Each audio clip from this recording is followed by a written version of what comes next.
মেঘলা ওয়েদারে আজকে চিকেন কষা খাবে। দুই সোনা ভীষণ বায়না করছে, তো ওর বাবা চিকেন নিয়ে এসেছে। তো আমি চিকেন কষা কিংবা ঝোল একটু করি, চলো। ভাজা একদম হয়ে গেছে।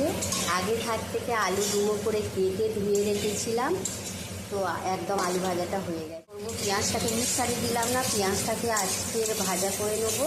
তো ভাজা মোটামুটি হয়ে গেলে লাল লাল হয়ে পেঁয়াজ একদমই ভাজা হয়ে গেছে, চিকেনটাকে তুলে দিলাম। চিকেন ভাজা হয়ে গেছে, এবারে হচ্ছে রসুন আদা বাটা টমেটো বাটা মিক্সার করে নিয়েছিলাম, সেটা দিয়ে দিলাম। স্বাদ মতন নুন দিলাম, হলুদ গুঁড়ো দিলাম,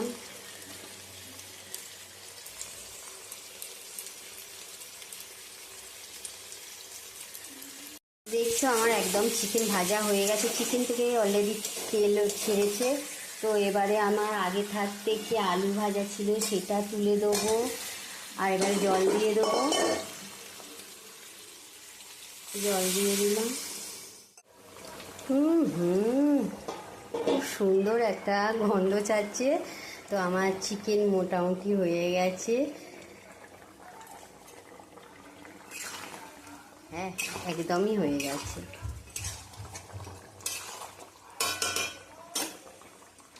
তো আমি একটু গরম মশলা দিয়ে দিলাম।